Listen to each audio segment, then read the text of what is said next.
Hi, Frank Spangler here for Learning Media Skills. In today's lesson on Edius Pro, I wanted to take a look at audio. At our work site, we have recently started recording podcasts, and so I've been editing a lot of audio recently on Edius. And as I did one the other day, I thought, this might make a good tutorial. Use this as an example of the different ways that you can manipulate audio. So even if you're not editing a podcast and you have some questions about how to work with audio in Edius, you might find this tutorial helpful.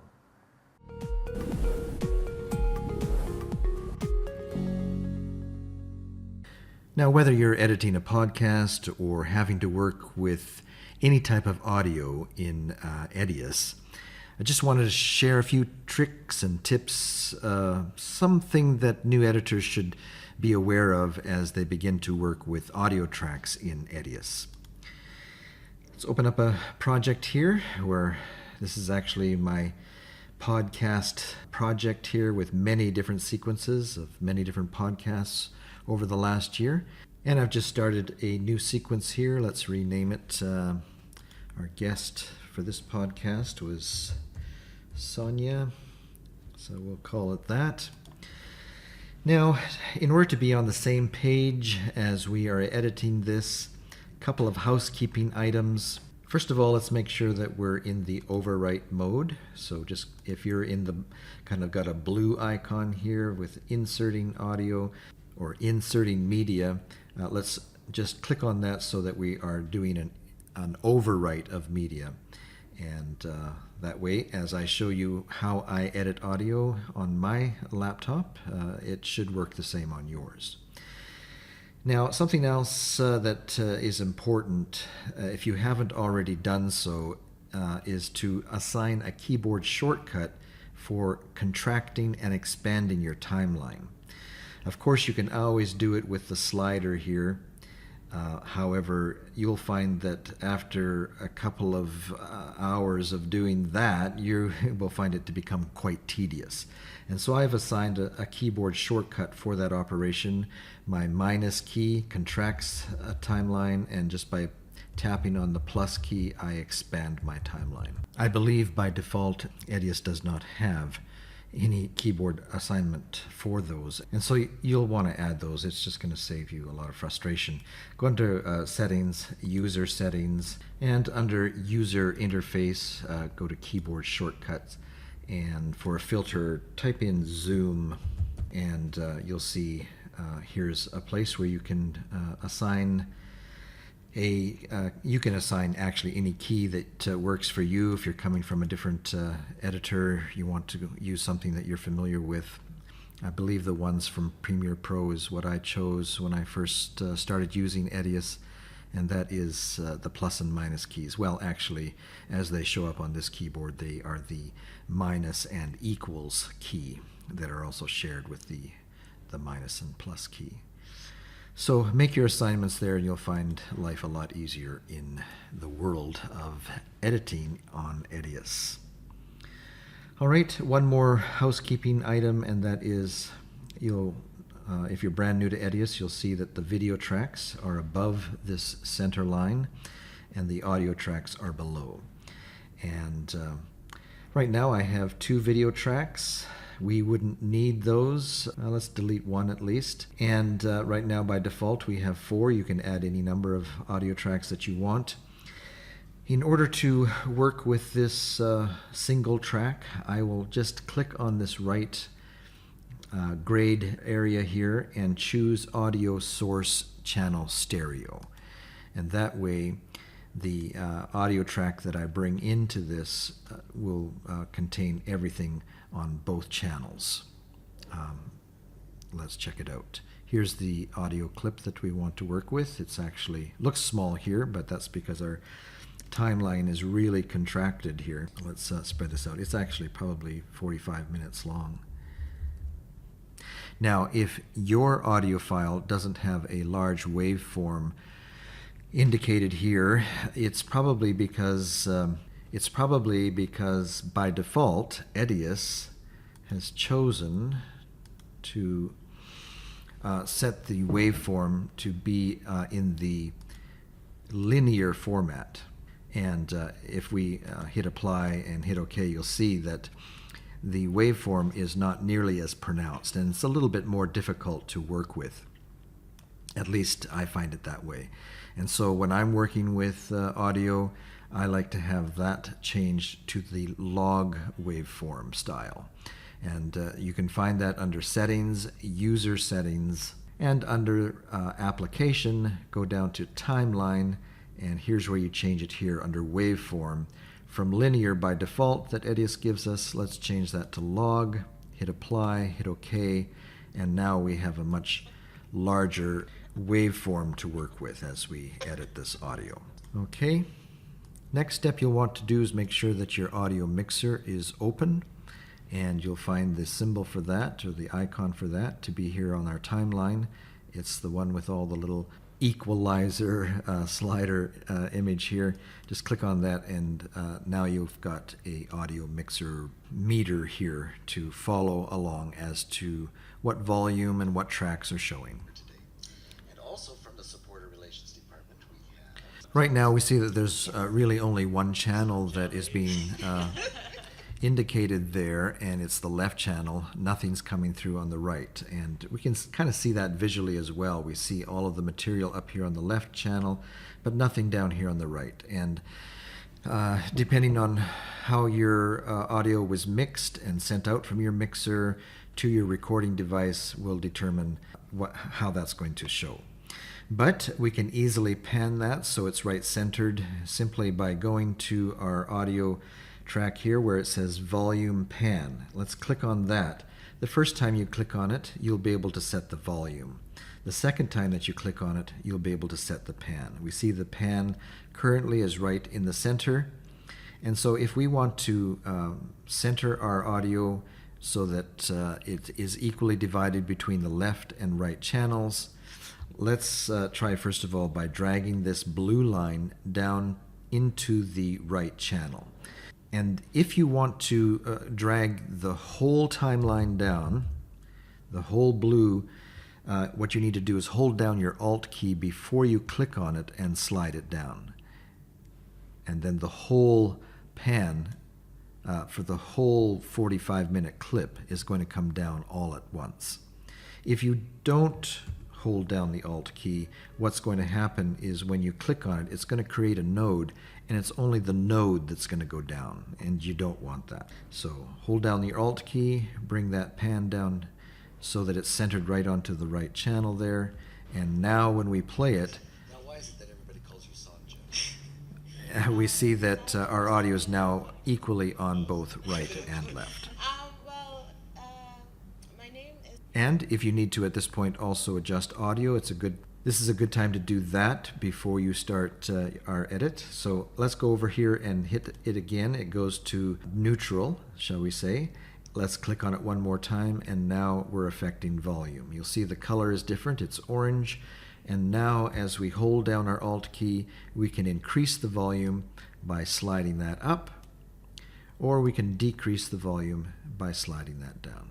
Actually, I think it's just about right. Let's take a look. But it's pronounced as Sonia, because the J is one engagement. Oh, maybe it's a little low. So holding down the Alt key, I'm going to bring that up a little bit. Our goal is to kind of peak at around minus 12 dB. There's a lot more coordination responsibility that I have now than when I first started. So many of our listeners and supporters may have spoken to you on the phone. Oh, yes. over- Definitely. Or Now seen you'll- her at an event they or would- camp meeting or something. Yes, they would have more seen me at camp meetings for All sure. right, so Or, let's bring it down different- just a little bit. different events around, Just find a especially nice around place to start. We're going to have to make adjustments all along the way as people lean into the mic or pull back from the mic. Now, if you find that your audio was recorded so low that even by bringing our volume right as high as it goes, you're still not peaking at minus 12, maybe you're down here at minus 18, you can raise the overall volume of any audio clip using an effect. Go to your effects palette, find your audio filters, open that up, and look for a filter called Pan, Pot, and Balance.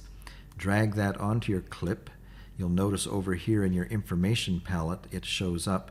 Click on that, and here you can bring up the left channel, the right channel by as much as 6 dB. So go ahead and just slide those up and hit OK. And now we have increased our volume by 6 dB gain. Offering me the position. Now, what I do is create a user preset for that, so I don't have to slide that up every time I use it. So let's just click on this, save as a current user preset. It shows up here. Let's just change it 6 dB up.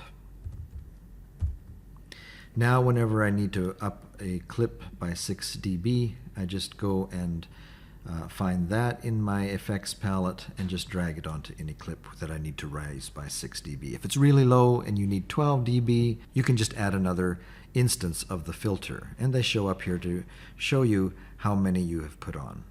If you inadvertently put on too many, you can take one off. Okay, but I think we're okay without any of these, so I'm just going to delete all these. And I think we need to bring this down a little bit. And we're ready to start editing our podcast. Let's expand out a little bit. And I'll show you just a few of the techniques that I use when I'm editing that can make this process a little easier and faster, less tedious. Hello, everyone, and welcome to another ADRA Canada. Okay, that's the beginning.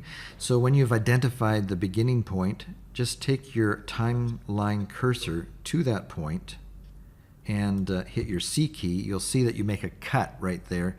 You can grab this and in various ways delete it. You can just hit the delete key if you like. And we're ready to start at our beginning. Hello, everyone, and welcome to another ADRA Canada Insider. All right, let's first of all talk about how to make an edit, how to make a cut. And whenever I first start editing a podcast, usually the first thing that I'll do is run through and get rid of the most obvious ums and ahs, things that don't really need to be there. And I think we've identified one here. Let's see. It is currently dormant, but... So we don't need to hear her there, and your guests, your talent will appreciate it if you can cut out most of the ums and ahs. It makes them look better, and so that's what we'll do. Now, there's several different ways that you can do this, and you'll probably find a way that you like the best. One way is just to simply hit the C key, so you've made a cut. Take your mouse up to the end. You'll see that you'll get kind of an orange bracket there. Just click down on that and just drag it to the point where you want to pick up the audio again, and then just with your mouse slide it together and butt it together, and now you've taken care of that. Dormant, but there's always the... Let's try another way.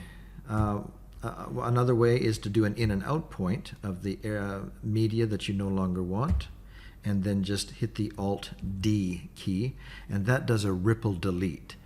It will get rid of the section that you've marked an in and out and bring everything else on the timeline down to meet up with your incoming media. Another way would be to make a cut on the two areas that you want, delete the material, and then right-click in the gap and hit Delete Gap. And that also does a ripple delete and brings the two source clips together.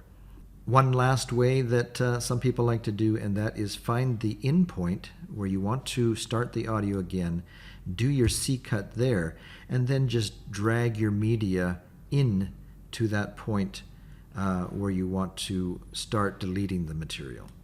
And let your mouse go, and you've made the cut and brought the two clips together. But, there's always the potential. All right, let's take a look at editing volume. There was a section back here where everybody burst out laughing, and it kind of caused an overload. Let's see if we can find that. Tell us about it. Well, we have...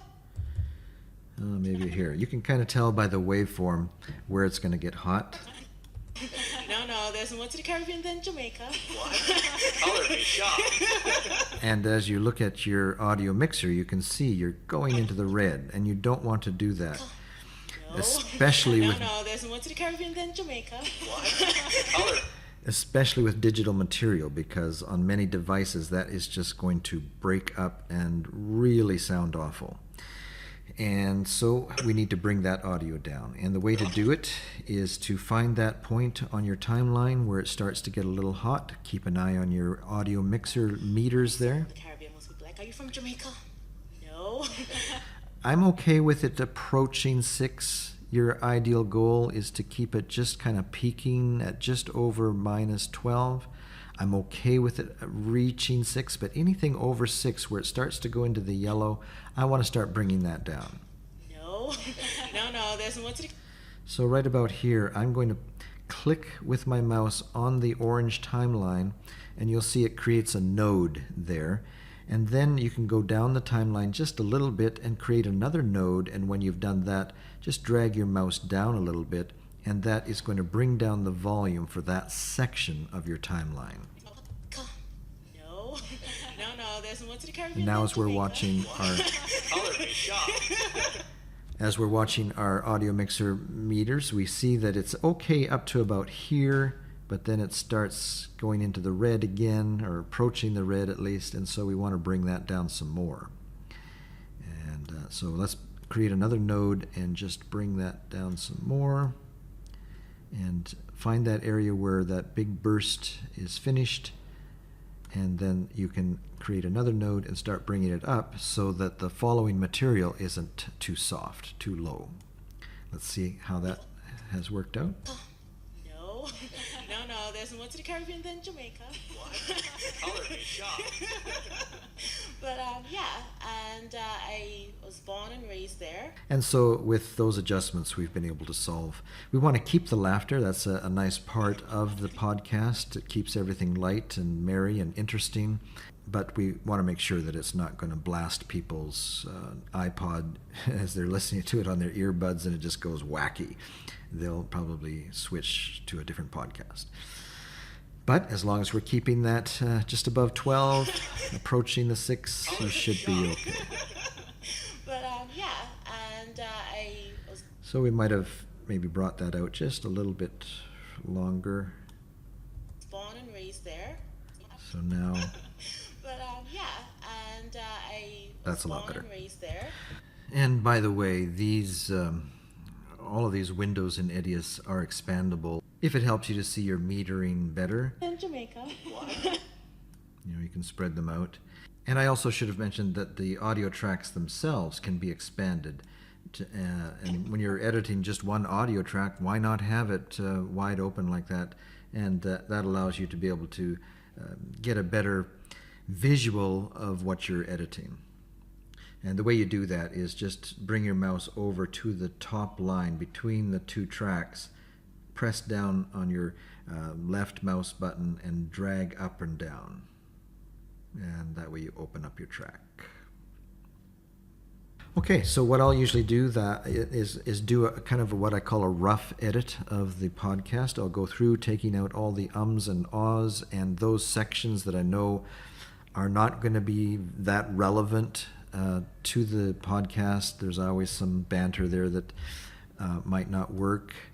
And our podcast recording session usually goes 45 minutes to an hour, and the podcast length is 28 minutes. And so I'm always, as I'm going through that first pass, looking for material that I might want to consider taking out, if not then and now, on my second pass.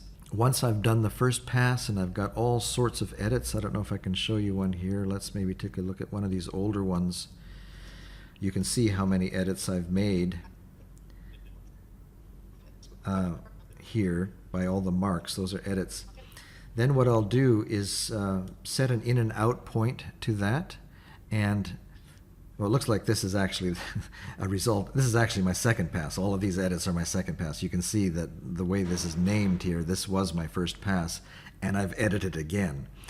But you get the idea. After you've gone through it once and you have a lot of edits, what I like to do is set my in and out points and go to F11 and look for, with your slider there, look for an option called audio and choose the PCM wave format. Export that and give it a name like First Pass. This one I might call Sonia First Pass, so that it doesn't get mixed up with all of the other podcasts here. And then I have a nice high quality clean audio track to do my second pass and the more critical edits. It's good to have that second pass also for fine tuning the audio levels. Okay, and then when you're all finished, the last step, this doesn't really have that much to do with Edius, but you'll notice when you do your export, if this is indeed a podcast that you're editing on Edius, you'll notice that your options are a little bit limited as to the audio format that you can export your file to. And so you have to take an additional step if you actually want to send this to the podcast players. So export it again as a PMC wave and then bring that into a program like Audition. Open up the file. Here's one on Yemen that we did. Here's the Edius export. You can see by the file extension it is a wave format, but we need to deliver in an MP3 format. So let's open that up. Just double click on it. It comes in, and then you can simply save as.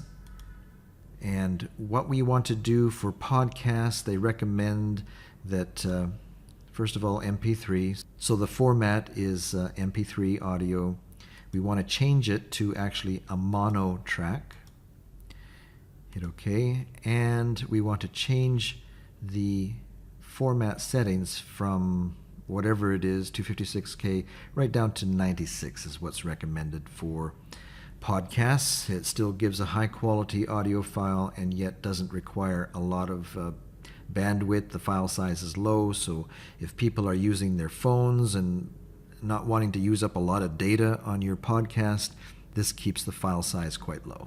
All right, well, I believe that does it for how to edit audio in Edius, and more specifically, how to edit a podcast in Edius. My name is Frank Spangler for Learning Media Skills, and we'll see you down the road.